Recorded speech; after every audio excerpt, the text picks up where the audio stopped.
नमस्कार दोस्तों, आपका स्वागत है एक बार फिर से आपके अपने चैनल शास्त्र ज्ञान में। दोस्तों, आप कुछ नया सीखना चाहते हैं तो हमारे चैनल को सब्सक्राइब करें। जय भोलेनाथ। भोलेनाथ की कृपा आप और आपके पूरे परिवार पर सदैव बनी रहे। दोस्तों, आज की इस खास वीडियो में जानेंगे कि आखिर मुख्य द्वार पर जल छिड़कने का समय क्या होता है और सही विधि क्या होती है। किस समय हमें जल छिड़कना चाहिए मुख्य द्वार पर? क्या मुख्य द्वार पर जल छिड़कने के लिए स्नान करना जरूरी है या बिना स्नान किए भी मुख्य द्वार पर जल का छिड़काव किया जा सकता है? झाड़ू लगाने से पहले या फिर झाड़ू लगाने के पश्चात जल छिड़कना चाहिए? और एक और प्रश्न आया है कि क्या पीरियड्स में हम अपने घर के मुख्य द्वार पर जल का छिड़काव कर सकते हैं या मुख्य द्वार पर दीपदान कर सकते हैं? और जल से ही जुड़ा हुआ एक और प्रश्न है आपका कि मंदिर में जो प्रतिदिन हम जल रखते हैं उस जल का हमें क्या करना चाहिए, किस प्रकार प्रयोग करना चाहिए? क्या हम उसे खाने में प्रयोग कर सकते हैं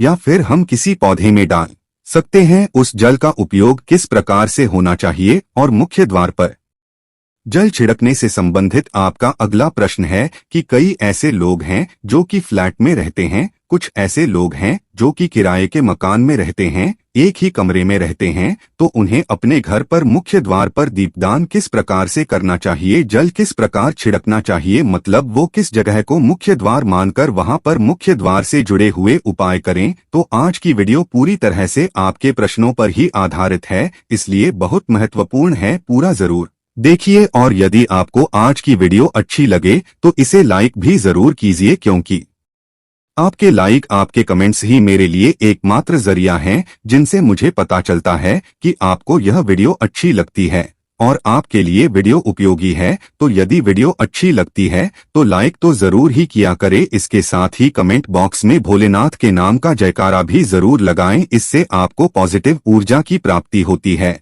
और यदि आपका कोई भी सुझाव हो, कोई भी प्रश्न हो या फिर कोई भी विशेष वीडियो देखना चाहते हैं तो उसके लिए भी कमेंट बॉक्स में जरूर लिखें। चैनल पर पहली बार आए हैं, यदि अभी तक आपने चैनल को सब्सक्राइब नहीं किया है तो आज की वीडियो यदि आपको अच्छी लगे तो चैनल को सब्सक्राइब जरूर करें और बेल बटन को भी प्रेस कर लीजिए। तो इससे यह होगा कि इस चैनल पर जो भी नई वीडियो अपलोड होंगी उसकी नोटिफिकेशन आपको सही समय पर प्राप्त होगी। तो अब जानते हैं कि मुख्य द्वार पर जल छिड़कने का सही समय क्या होता है और सही विधि क्या होती है। तो देखिए, यदि आप मुख्य द्वार पर जल छिड़कते हैं तो आपको ध्यान रखना है कि जल आप एक दिन पहले ही, मतलब रात को सोने से पहले एक पात्र में, कोई भी आप पात्र ले सकते हैं, जैसे कि आप एक तांबे का भी पात्र ले सकते हैं। तांबे का ना हो तो आप पीतल का ले सकते हैं, स्टील का ले सकते हैं, चांदी का ले सकते हैं, जो भी पात्र आपके पास उपलब्ध हो। एक लोटे में थोड़ा सा गंगाजल डाल दीजिए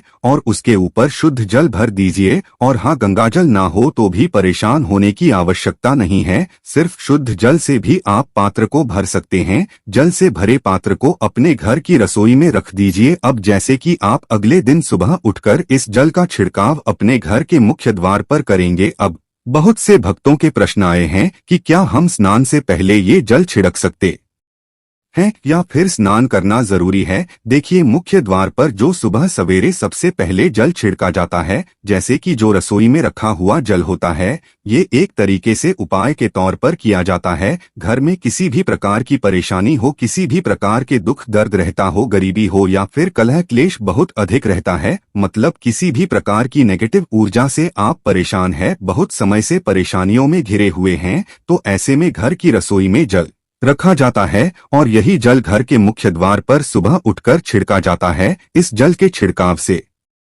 आपके घर की कोई भी परेशानी हो बहुत शीघ्र समाप्त हो जाती है। इस उपाय को करने से आपके घर में सुख समृद्धि भी आती है, कलह क्लेश से भी मुक्ति मिलती है, बीमारियों से भी मुक्ति मिलती है। मतलब देखिए, किसी भी प्रकार की मानसिक परेशानी हो, शारीरिक परेशानी हो, आर्थिक तंगी हो या आपके घर में कोई वास्तु दोष हो, किसी भी प्रकार का ग्रह दोष हो, जैसे कि कई बार ऐसा होता है कि कई लोगों के ऊपर कई प्रकार के बुरे ग्रह दोषों का प्रभाव होता है, जिसकी वजह से घर में परेशानियां सदैव बनी रहती है। तो ग्रह दोषों के प्रभाव से भी आपको मुक्ति मिलती है, दोष और पितृ दोष भी समाप्त होता है। इसके साथ ही जैसे कि बहुत से लोगों के प्रश्न होते हैं कि उनके ऊपर किसी ने कुछ करा दिया है, उनके परिवार में किसी भी प्रकार की पहले कोई परेशानी नहीं थी, किंतु अभी कुछ समय से परेशानियां लगातार आती ही जा रही है और कोई रास्ता नहीं मिल रहा है परेशानी से निकलने का। तो किसी के भी किए कराए तंत्र मंत्र का प्रभाव हो, किसी की बुरी नजर का प्रभाव हो, तो भी आपके इस उपाय से मतलब इस एक लौटे जल से आपकी परेशानी स्वतः ही कुछ दिनों में हो जाती है दूर। तो यह घर की सभी परेशानियों से मुक्ति पाने का रामबाण और सबसे सरल सबसे आसान उपाय होता है जो हमारे शास्त्रों में वर्णित है। तो आप अपने घर की रसोई में एक लोटा जल रखें रात में भरकर, और प्रातःकाल जल्दी उठकर उसी जल से अपने घर के मुख्य द्वार पर छिड़काव कीजिए। अब जैसे कि बहुत से लोगों के प्रश्न आते हैं कि यह जल हमें किस समय अपने घर के मुख्य द्वार पर छिड़कना चाहिए, तो देखिए, सुबह सूर्योदय होने से पहले इस जल का छिड़काव आपके घर के मुख्य द्वार पर हो जाना चाहिए।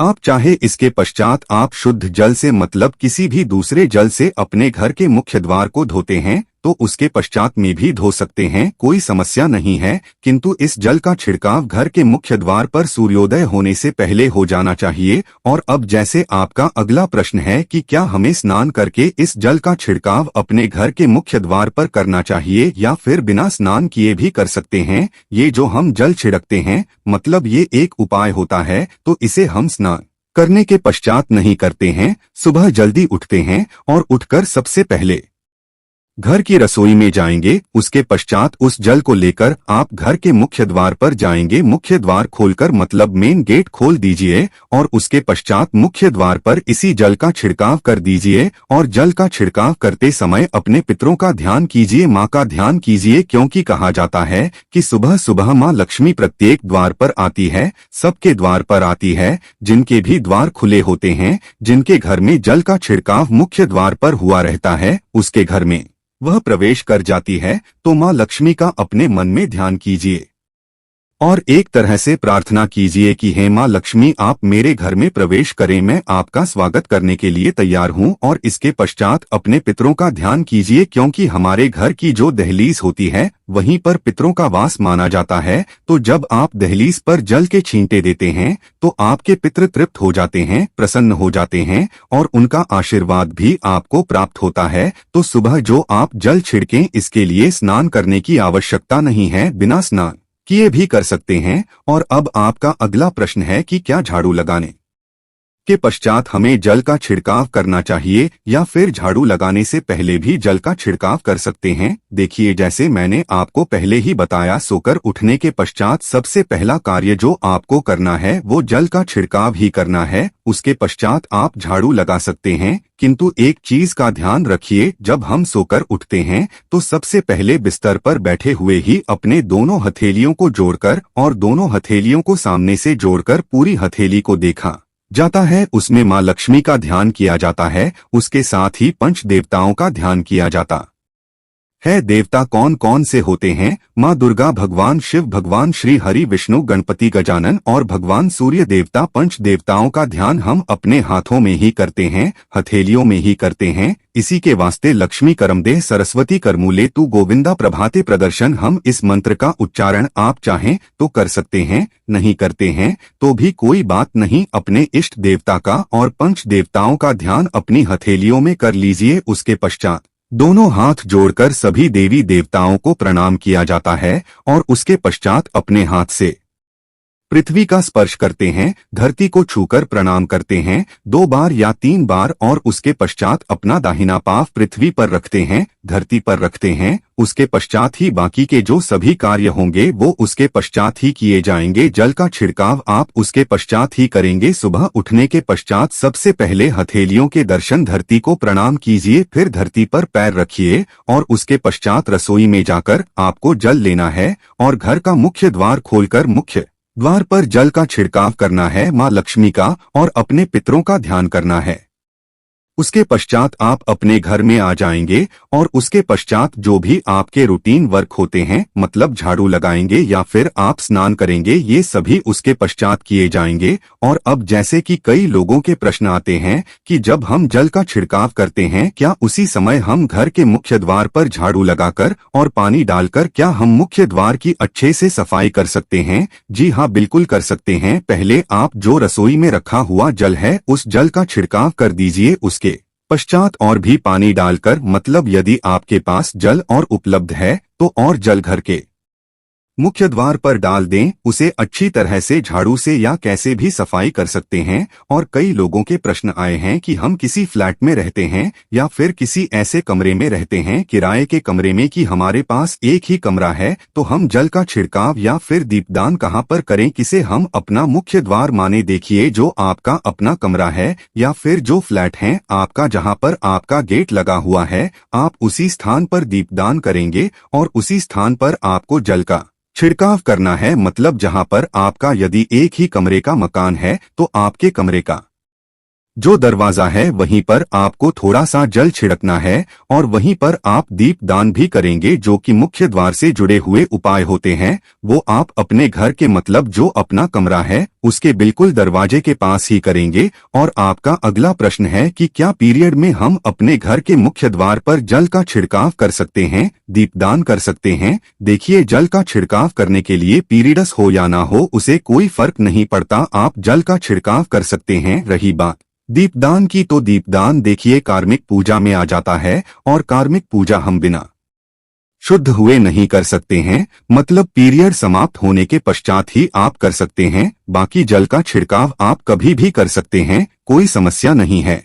और अब आपका प्रश्न है कि क्या मंदिर में जो हम जल रखते हैं क्या वो रखना जरूरी है, और यदि हम रखते हैं तो उस जल का क्या करें? देखिए, मंदिर में जल रखना बहुत जरूरी है। जल एक ऐसी चीज होती है जिसमें सभी प्रकार की जो एनर्जी होती है ऑब्जर्व हो जाती है। तो जो हम पूजा पाठ करते हैं, मंत्रों का जाप करते हैं या वहां पर प्रार्थना करते हैं, जो भी हमारे अपने मन की कामना भी कहते हैं, तो सभी चीजें उस जल में समाहित हो जाती है। इसलिए पूजा करने से पहले घर के मंदिर में एक लोटा जल रखा जाता है और उसके पश्चात दीपदान, मतलब एक दीपक प्रज्वलित कर दिया जाता है। यह अग्नि और जल का एक तरह से बैलेंस भी हो जाता है और इसलिए शास्त्रों के अनुसार घर के मंदिर में एक लोटा जल भी सदैव होना चाहिए और दीपक भी प्रज्वलित करना चाहिए। तो अब इस जल का करना क्या चाहिए? देखिए, हम जल रखते हैं, सुबह की पूजा में रखते हैं, मतलब सुबह जो हम पूजा करते हैं, प्रातःकालीन पूजा, उस समय जल रखा जाता है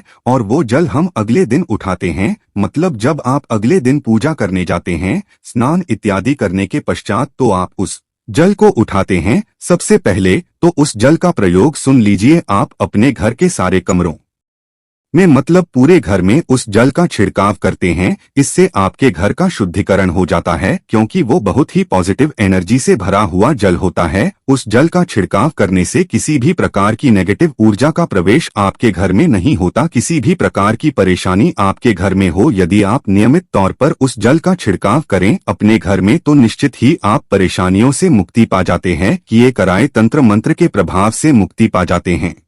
इसका उपाय आप कर सकते हैं, जैसे कि घर में कोई बीमार है तो आप इस जल को उस व्यक्ति को पीने के लिए दे सकते हैं। और ये जल इतना पावरफुल होता है कि इस जल को पीने से बड़ी बीमारियों से, मतलब लंबी बीमारियों से भी धीरे धीरे राहत मिलने लग जाती है। कई बार होता है ना कि आप लोगों के प्रश्न आते हैं कि दवाई तो हम कर रहे हैं किंतु दवाई हमें लगती ही नहीं है, दवाई का कोई प्रभाव ही देखने को नहीं मिलता। तो ऐसे में यदि उस जल को पीने के लिए रोगी को दिया जाए तो बहुत अच्छी दवाइयां काम करने लग जाती है। और जैसे कि परिवार में यदि बहुत अधिक कलह क्लेश रहता है, सदैव आपस में सामंजस्य बनता ही नहीं है, आपस में हर बात पर मतभेद होता है, तो परिवार के सभी सदस्य इस जल में से यदि थोड़ा थोड़ा पीते हैं तो धीरे धीरे विचारों में परिवर्तन आने लग जाता है। पॉजिटिव विचार सभी के होने लग जाते हैं और आपस में समन्वय होने लग जाता है। कलह है, क्लैश और मतभेद सदैव के लिए समाप्त हो जाता है।